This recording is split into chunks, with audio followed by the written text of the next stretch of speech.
কুমিল্লায় বন্যা পরিস্থিতির উন্নতি হলেও ঘুরে দাঁড়াতে পারেনি মৎস্য, প্রাণী ও কৃষি খাত।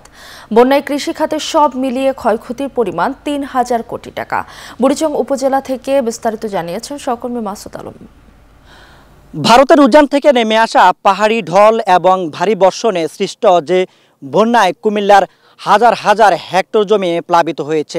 কুমিল্লার ১৪ উপজেলায় প্রায় ১৮০০ কোটি টাকার ক্ষতি হয়েছে ফসলে। এখন পর্যন্ত জেলা প্রশাসন জানিয়েছেন যে পরিমাণ ক্ষতি হয়েছে কুমিল্লায় বন্যায়, তার মধ্যে সবচেয়ে বেশি ক্ষতির সম্মুখীন হয়েছেন কৃষকরা। কৃষির যে খাতগুলো রয়েছে সেগুলো ছাড়াও কুমিল্লার যে প্রাণী এবং মৎস্য খাত রয়েছে সেখানেও ব্যাপক ক্ষতির সম্মুখীন হয়েছেন চাষিরা। শত শত পুকুর, দিঘি এবং ঘেরের মাছ পানির সঙ্গে ভেসে গেছে। একই সঙ্গে খামারিরা যারা রয়েছেন গরু মোটাতাজা করেন তারাও কিন্তু অনেক ক্ষতির সম্মুখীন হয়েছেন। তারা হারিয়েছেন তাদের গরু ছাগল।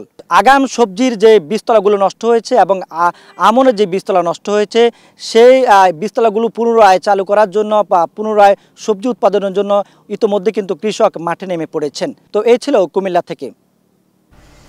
এদিকে কুড়িগ্রামে বন্যায় ক্ষতিগ্রস্ত